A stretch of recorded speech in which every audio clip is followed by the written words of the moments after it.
यही शबनम की दुकान है। शबनम का बेटा भी यहाँ आता था कभी कभी, और शबनम का एक भाई भी ऐसा। सब मैंने शबनम के बेटे और उसके भाई से भी पूछताछ करने की कोशिश की, लेकिन वो लोग भी चुप रहे। और शबनम की मौत के बाद उसके बेटे को शबनम का भाई अपने साथ ले गया। शबनम का मर्डर दोपहर को 12 बजे हुआ था। ऐसा लग नहीं रहा है कि हत्यारों को किसी ने विटनेस ना किया।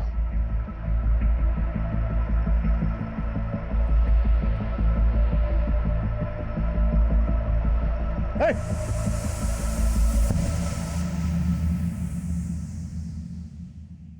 तो मुझे देख के ऐसे अचानक जाने क्यों लगे? क्योंकि मुझे मालूम है साहब, आप वही सब पूछे और मैं कुछ नहीं जानता। आपको देखकर ऐसा लग नहीं रहा है कि आप कुछ नहीं जानते। देखिए, आपको डरने की जरूरत नहीं है, आपकी हिफाजत की जिम्मेदारी हमारी है। आपने जो भी देखा, आप जो भी जानते हैं, हमें बता दीजिए। साहब 3 लोग थे वो, और उन्होंने चेहरे पे कपड़ा लगाया हुआ था, और वो तीनों एक ब्लू कलर की वैन से आए थे और उसी में वापस चले गए। इसके अलावा मैं कुछ नहीं जानता। इस एरिया में आने वाले सभी रास्तों के सीसीटीवी खंगालो। वारदात के वक्त जितनी भी ब्लू गाड़ी इस डायरेक्शन में आई है, इस डायरेक्शन से गई, सबको जीरो डाउन करो। शबनम के भाई और बेटे से दोबारा मिलने की कोशिश करो। शबनम से जुड़ी हर बात पता करो। हम शबनम के मर्डर को रिहाना केस से जुड़ा हुआ मान रहे हैं, और हो सकता है अपराधी हमारी सोच से परे। सर,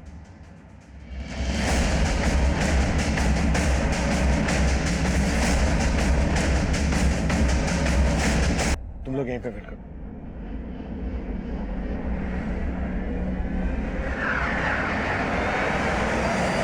आजा बेटा, आजा, मैं हूं ना, आजा। हाँ बेटा। हेलो बेटा, आओ आओ बैठो। नहीं नहीं ठीक है, अगर आपको मुझसे बात नहीं करनी कोई बात नहीं, आप मत करो। अच्छा देखो बेटा, मैं आपके लिए गिफ्ट लेकर आया हूं। ये लो।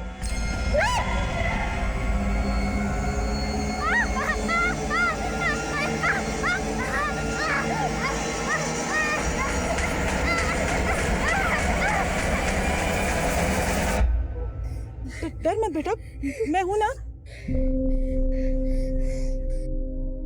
सर समझ में नहीं आया, जब मैं रिहाना से बात करने गया तो वो हमें देखकर डर के मारे भाग क्यों गई? रिहाना जब भी किसी को पुलिस की वर्दी में देखती थी तो उसकी बेचैनी और ज्यादा बढ़ जाती थी। ये इस केस का एक ऐसा रहस्य था जिसकी असल वजह तब तक ढूंढी ही नहीं गई थी। और सवाल यह भी था कि अगर रिहाना पुलिस वालों को देखकर डर रही थी तो विष्णु ने उसके साथ ऐसा क्या किया था, और वो नोंगरा काज ऐसा क्या गलत काम था जिसका रिहाना बार बार जिक्र कर रही थी। इन सवालों की सतह में कई चौंकाने वाले राज दफन थे, और हमारी सबसे बड़ी लाचारी यह थी कि पिछले 1 साल से रिहाना अपने परिवार से दूर थी, और हम चाहकर भी यह पता लगाने में नाकाम थे कि रिहाना का परिवार तब कहां था। तब हमारी इन्वेस्टिगेशन की अगली कड़ी रत्ना थी।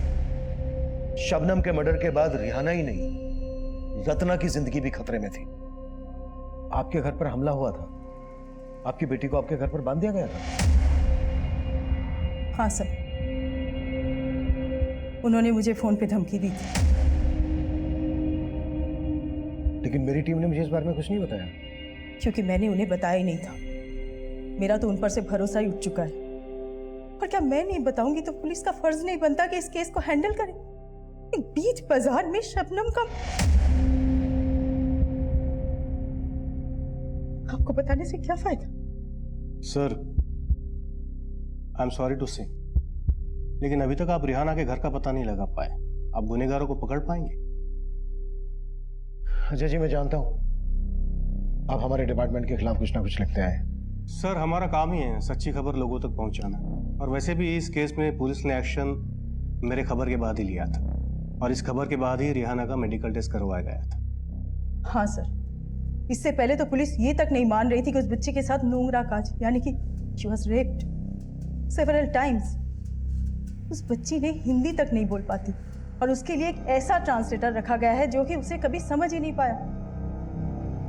मैं तो ह्यूमैनिटी ग्राउंड से अपने कॉलेज से शेड्यूल निकाल कर उस बच्ची के लिए ट्रांसलेटर बनी। मैं 15 दिन धरे विष्णुर घरे छिलाम। ये बोल रही है कि 15 दिन से ये विष्णु के घर पे रह रही थी, और उसके हाथ बीती को समझी, और उसके बिहाफ में कोर्ट में हियरिंग में शामिल हुई। मिलॉर्ड, सबसे पहले मैं कोर्ट का शुक्रिया अदा करूंगा कि उन्होंने रत्ना को रिहाना के बिहाफ पर ट्रांसलेटर नियुक्त करने की इजाज़त दी।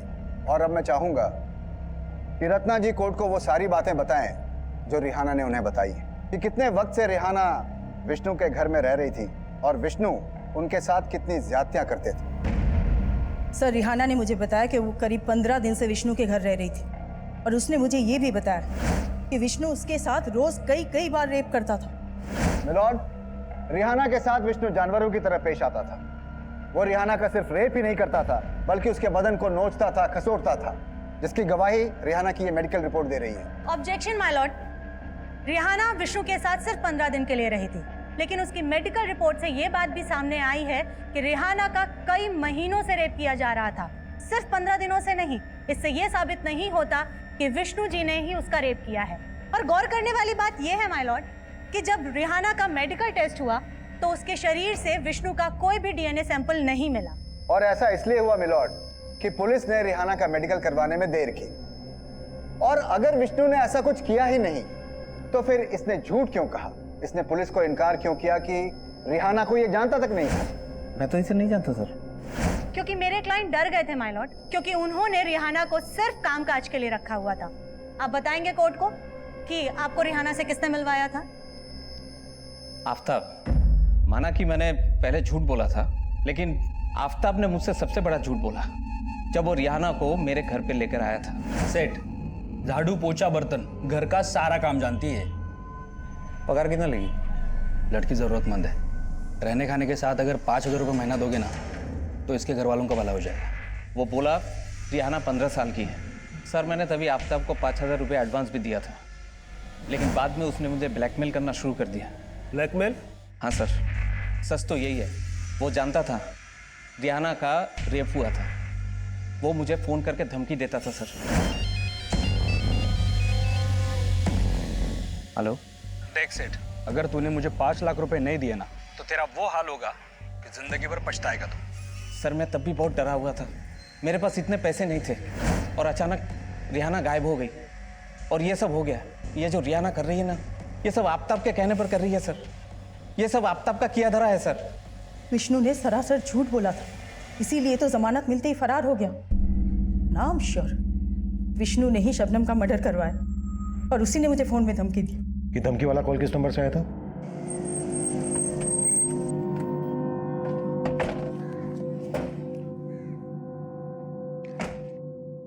अटल, इस नंबर की डिटेल निकालो।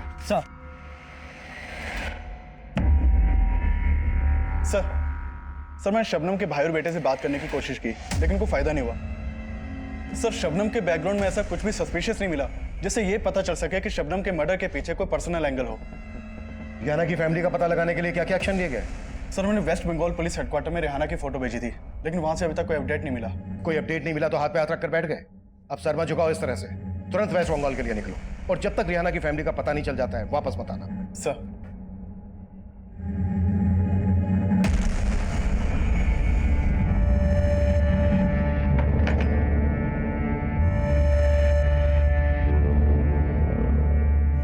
और कितने दिन यहाँ रखोगे मुझे? यहाँ से निकलेगा तो मौत मिलेगी। जितनी जिंदगी बची है ना, जी ले आराम से।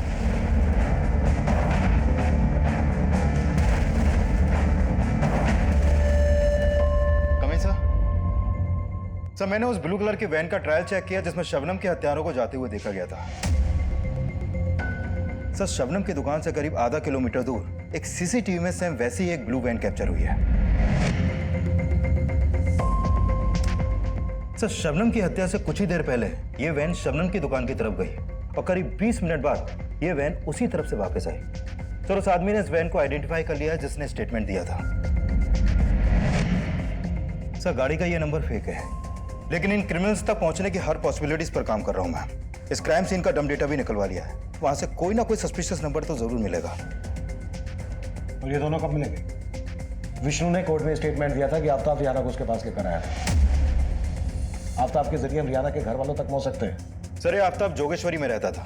विष्णु के कॉल रिकॉर्ड में इसका नंबर मिला था, लेकिन अभी इसका नंबर भी बंद है और जोगेश्वरी की इसकी चौल भी है।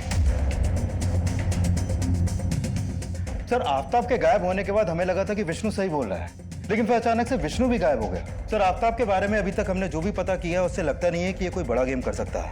ये एक मामूली सा पिंप है सर। हो सकता है कि रिहाना की दलाली करता हो और रिहाना के साथ रेप करने वाले इसी के कस्टमर हो, क्योंकि सर बाद में रिहाना ने यह भी बोला था कि कई लोगों ने उसके साथ रेप किया था। आफ्ताब के बाद इस सलीम का नाम भी काफी उछला था। सर सलीम का नंबर आफ्ताब के कॉल रिकॉर्ड में मिला था और ये तब से फरार है। हमें इस सलीम की कहानी को भी समझना होगा और इस रात से भी पर्दा गिराना होगा कि रिहाना पुलिस की वर्दी को देखकर इतना डर क्यों जाती है। रिहाना, बुआ कोথায় ছিলে? मैं तो यहीं पे थी, लेकिन रीवा রিবা এসেছে? नहीं बेटा, रीवा तो नहीं आई है, पर एक अंकल आए हैं, तुमसे कुछ बात करना चाहते। बेटा, अंकल सलीम के बारे में जानना चाहते। बोलो तुम्हें, তোমাকে আপুর কাছে নিয়ে যাবে, বলো শোনা। আমি গ্রামে ছিলাম, ये गांव में थी, অনেক খুশ ছিলাম। बहुत खुश भी थी।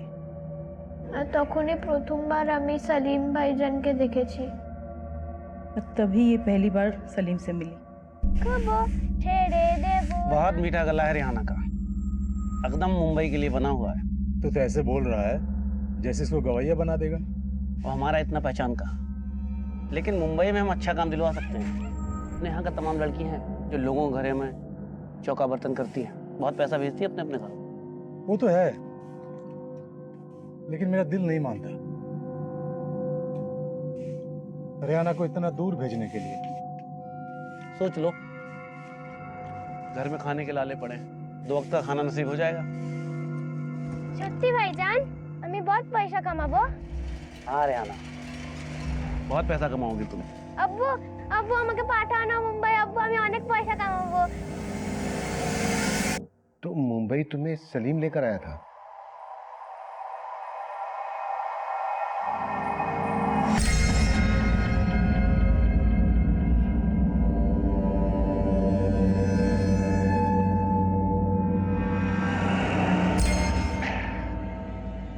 चल तुम्हारा एक फोटो ले लेते हैं, काम के लिए जरूरत पड़ेगी।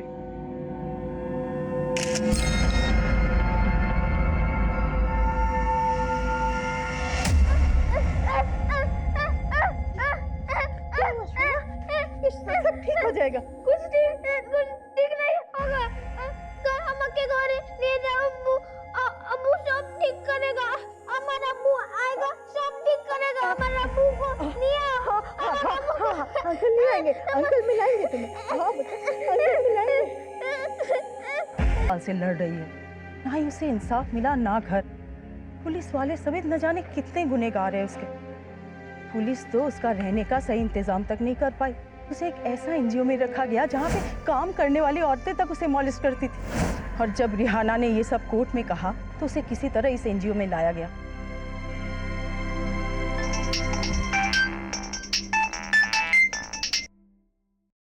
हाँ कमल। सर जिस नंबर से रत्ना को थ्रेट कॉल की गई थी वो नंबर फेक आईडी से लिया गया था, और जिस समय रत्ना को कॉल हुई थी उस समय वो नंबर मीरा भाईंदर में एक्टिव था।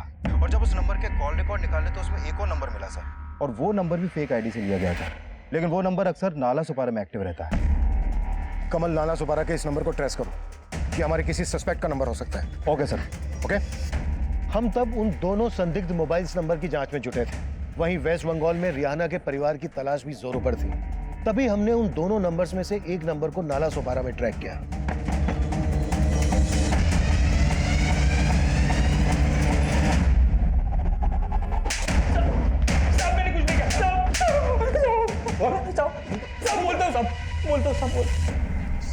साहब मैं मानता हूँ कि मैंने रिहाना को विष्णु शेठ के घर पे पहुंचाया था, लेकिन सलीम पहले उसे मेरे पास लेके आया था, क्योंकि सलीम जिस मोहल्ले में रहता है उसके पड़ोसियों को पता चल गया कि सलीम रिहाना का रेप करता था। लेकिन तूने बड़ा सहारा दिया रिहाना को।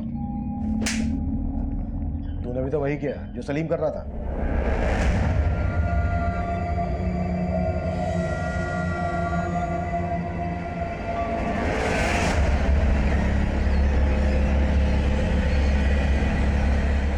माल तो अच्छा लाया रे तूने। लाना इसके लिए और ग्राहक, तू भी कमा मैं भी कमाएगा। साहब फिर एक दिन मैं रिहाना को विष्णु शेठ के घर पे लेके गया।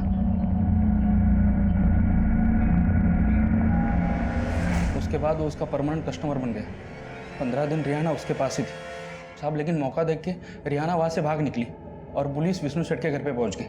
विष्णु सेठ ने फ़ोन करके मुझे सब कुछ बता दिया, तो साहब मैं डर गया और गायब हो गया। लेकिन विष्णु तो बोल रहा था कि तू उसको ब्लैकमेल कर रहा था और रिहाना ने वही किया जो तूने उससे करने के लिए कहा था। झूठ बोल रहा था साहब। इस वक्त विष्णु कहाँ है? मालूम नहीं साहब। और सलीम? उसके बारे में पता नहीं है मुझे साहब। इस नंबर से तुझे कॉल कौन करता था? सलीम, लेकिन मुझे नहीं पता साहब कि सलीम अभी कहाँ पे। इसी नंबर से प्रोफेसर रत्ना को भी कॉल किया गया था, धमकी दी गई थी, उनकी बेटी को घर पर बांध दिया गया था। तेरे कहने का मतलब है ये सब सलीम कर रहा था? साहब वो तो नहीं पता, लेकिन सलीम अकेला नहीं कर रहा होगा, वो लोग करवा रहे होंगे उससे। वो कौन लोग? तू वहाँ आराम से दारू पी रहा है और मैं यहाँ पे वड़ा पाव खा खा के पक गया हूँ। मेरे को निकाल यहाँ से, तो अगर मेरा माथा ठनक गया ना तो सीधा पुलिस के पास जाके सबके काले चिट्टे खोल दूंगा मैं। अरे मैं खुद फंसा हुआ हूँ, उन पुलिस वालों को रिहाना का ग्राहक बना के गलती की मैंने। अरे खुद को बचाने के लिए मेरी मार रहे हैं, वो जो बोल रहा है मुझे करना पड़ रहा है। किन पुलिस वालों की बात कर रहा था वो? साहब ये तो आपको सलीम ही बता सकता है। मैं ना ही सलीम के बारे में जानता हूँ, ना ही विष्णु के बारे में, और ना ही उन पुलिस वालों के बारे में।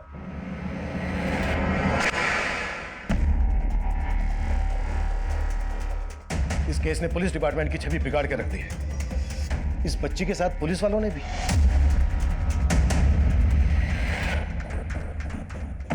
डिस्गस्टिंग। अगर तुम लोगों ने थोड़ी भी चौकसी बरती होती ना तो आज सारे क्रिमिनल्स अंदर होते। अगर मीडिया ये इशू नहीं उठाता ना तो जितना तुम लोगों ने किया है वो भी नहीं करते। अब सर झुकाने से क्या होगा?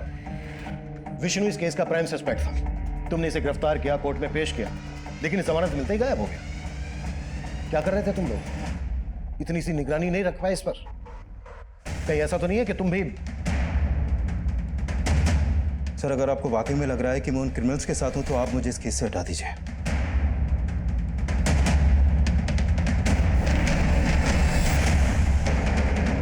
आफ्ताब की कोर्ट में पेशी की तैयारी करो सब।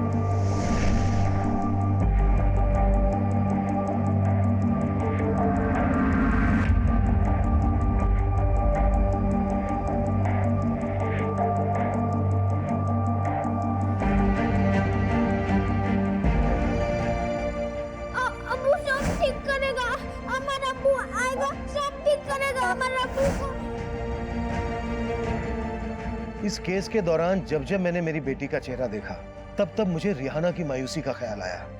महज 12 साल की बच्ची इतनी तकलीफ में होने के बावजूद इतने लंबे समय तक अपने माँ बाप, अपने घर, अपने भाई बहनों से दूर थी। पर तब मैं ये सोच रहा था कि भले ही उसके क्रिमिनल्स देर से मिले, पर उस बच्ची को उसका परिवार जल्द से जल्द मिल जाना चाहिए। लेकिन इस केस में एक और तूफान अभी आना बाकी था, एक ऐसा तूफान जो फिर से सबको झकझोर कर रख देने वाला था। रिहाना, क्या हुआ था आपके साथ? कुछ तो बताइए रिहाना, क्या हुआ था आपके साथ?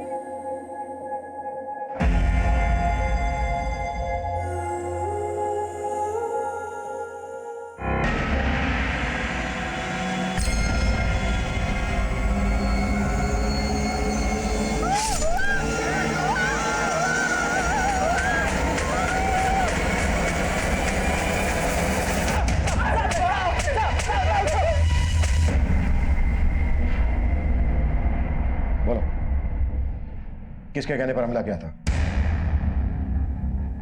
पाटिल, जब तक ये मुंह ना खोले ना, हाथ रुकना नहीं चाहिए। सर ये दोनों हिस्ट्री शीटर हैं, मुन्ना और विजय। रंगदारी और धमकी के केस में कई बार अंदर भी जा चुके हैं लोग। मतलब ये पक्का है कि किसी ने सुपारी दी है? सलीम या उन पुलिस वालों में से ही कोई होगा? हाँ गौतम। सर रिहाना के गांव का पता चल गया है। गंगा सागर के बड़ा गांव में रहती है रिहाना, और मैं रिहाना के घर ही जा रहा हूँ। ग्रेट। रियाना के परिवार वालों से मिलने के बाद भी मुझे कॉल करना। ओके? Okay sir.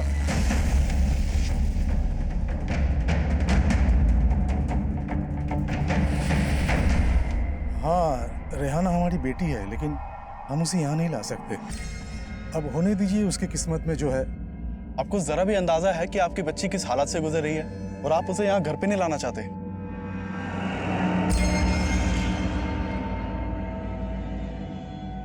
अगर रियाना के घर वाले रियाना को वापस नहीं बुलाना चाहते तो इसका तो यही मतलब है कि उन्होंने खुद सलीम को रियाना को बेचा होगा। सर मुझे भी यही लग रहा है। सर मैंने यहाँ सलीम के बारे में भी पता किया। सलीम यहीं का रहने वाला था और काफी सालों से मुंबई में रह रहा था। सर इस सलीम के आगे पीछे कोई भी नहीं है।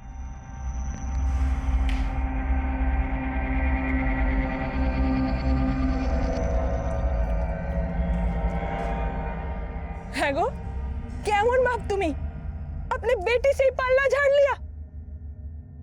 अम्मी बोलती बस अब इस घर में रेहाना का जिक्र नहीं होगा। जाओ काम करो अपना।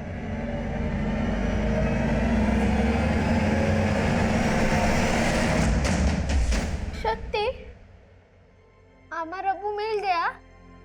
हाँ बेटा, तुम्हारे अब्बू मिल गए, लेकिन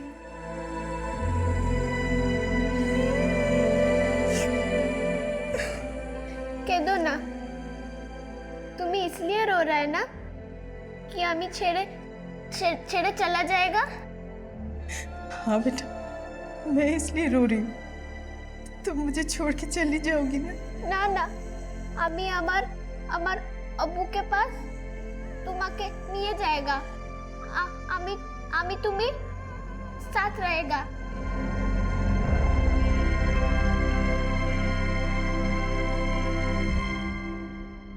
मिलॉर्ड, ये बात बिल्कुल साफ है कि इन दोनों ने रिहाना को जान से मारने की कोशिश की। मैं कोर्ट से ये चाहूंगा मिलॉर्ड कि पुलिस को इनके रिमांड की इजाजत दी जाए ताकि ये सच को कबूल कर सकें कि विष्णु ने ही इन दोनों सुपारी किलर्स को रिहाना को जान से मारने के लिए भेजा था। ऑब्जेक्शन मिलॉर्ड, ये दोनों आदमी मेरे क्लाइंट विष्णु के हो ही नहीं सकते हैं। मुझे इस केस के इन्वेस्टिगेटिव ऑफिसर से कुछ क्वेश्चन पूछने की इजाजत दी जाए। इजाजत है। मुझे नहीं लगता कि इन दोनों हमलावरों ने आप जैसे ऑफिसर के सामने अभी तक अपना मुंह नहीं खोला होगा। ये दोनों प्रोफेशनल क्रिमिनल्स हैं। इनकी क्रिमिनल बैकग्राउंड है सर। तो कहीं ऐसा तो नहीं कि इन दोनों ने अपनी स्टेटमेंट दे दी हो और आप इनकी स्टेटमेंट को दबा रहे हैं? वकील साहिबा, हमारी ऐसी कोई इंटेंशन नहीं।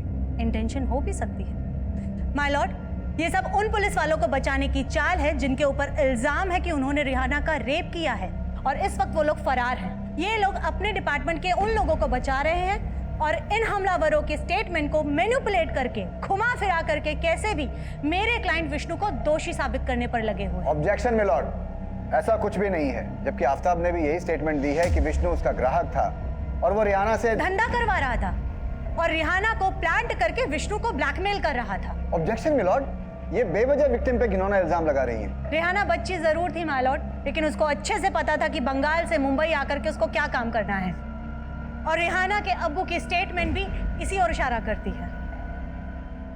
मैं रिहाना का अब्बू हूँ। मैं नहीं चाहता कि रिहाना यहाँ आए। वो जहाँ है वहीं रहे। अब उससे हमारा कोई संबंध नहीं है। हम उसे अपनाना नहीं चाहते। ऑफिसर, रिहाना के अब्बू की स्टेटमेंट के बाद आपने क्या थ्योरी बनाई, क्या मैं जान सकती हूँ? हो सकता है रिहाना के अब्बू ने रिहाना को जानबूझकर बेचा हो। परफेक्ट। इसका मतलब है कि रिहाना के अब्बू ने रिहाना को प्रोस्टिट्यूट बनाया और वो अपने दलाल आफ्ताब के कहने पर मेरे क्लाइंट विष्णु को ब्लैकमेल करने की साजिश में शामिल थी। जज साहब, ये सरासर झूठ है। ये रिहाना को इस तरह बदनाम नहीं कर सकते। रत्ना जी, आप रिहाना के बिहाफ में वही बोल सकती हैं जो रिहाना ने आपको बताया है और आइंदा से तभी बोलिएगा जब आपसे पूछा जाए। आप बैठ सकती हैं। माय लॉर्ड, मुझे लगता है कि रत्ना जी रिहाना को लेकर के इतना जज्बाती हो गई हैं कि उसको बचाने के लिए खुद घायल हो गई थी और मुझे ऐसा लगता है कि ये रिहाना की बातों को इसी नजरिए से लेती हैं कि रिहाना दोषी नहीं है।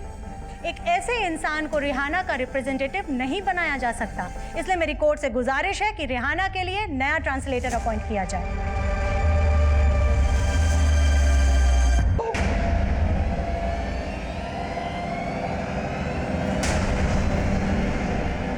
किसके कहने पे क्या था हमला?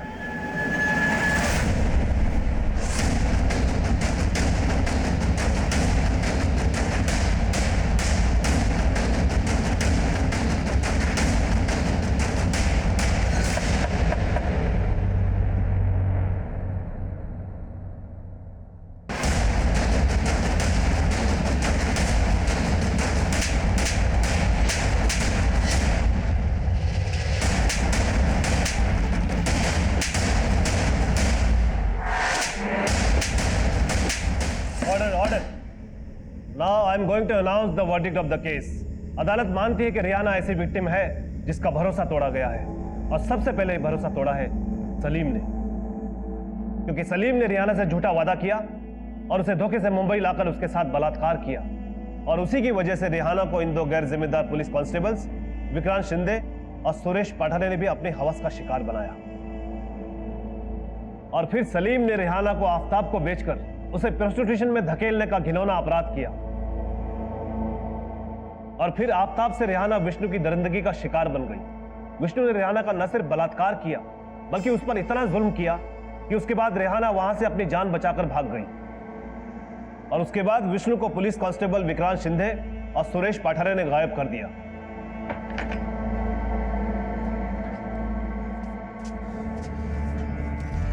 और कितने दिन यहाँ रखोगे मुझे? यहाँ से बाहर जाएगा ना तो मौत मिलेगी। जितनी जिंदगी बची है जी ले। क्योंकि इन्होंने सलीम के साथ मिलकर ऐसी आपराधिक साजिश रची जिसमें इन्होंने रत्ना और उसकी बेटी को टारगेट किया और मुन्ना और विजय के हाथों शबनम की हत्या करवा दी और रिहाना को जान से मारने की कोशिश भी की। तमाम सबूतों और गवाहों को मद्देनजर रखते हुए यह अदालत इन सभी आरोपियों को उम्र कैद की सजा का हुक्म देती है।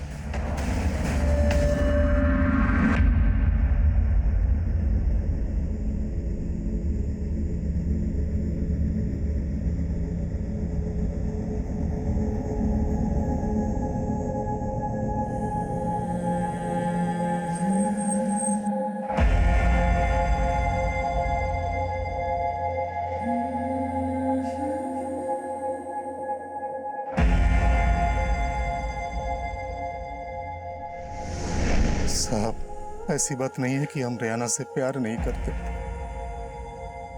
लेकिन मुंबई जाके उसे लाने का पैसा नहीं है हमारे पास। हम आपसे माफी चाहेंगे कि आपकी ये परेशानी हम पहले नहीं समझ पाए, पर इसके लिए आपको खर्चा उठाने की जरूरत नहीं है। हम रिहाना को खुद यहाँ पहुंचा देंगे।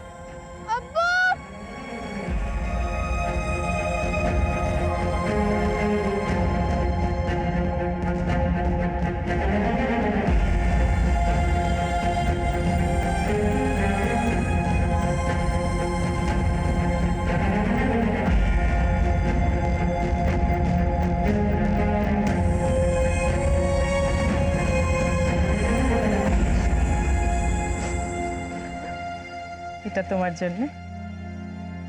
আমাকে এই চাল রত্না বুয়া দিয়েছে।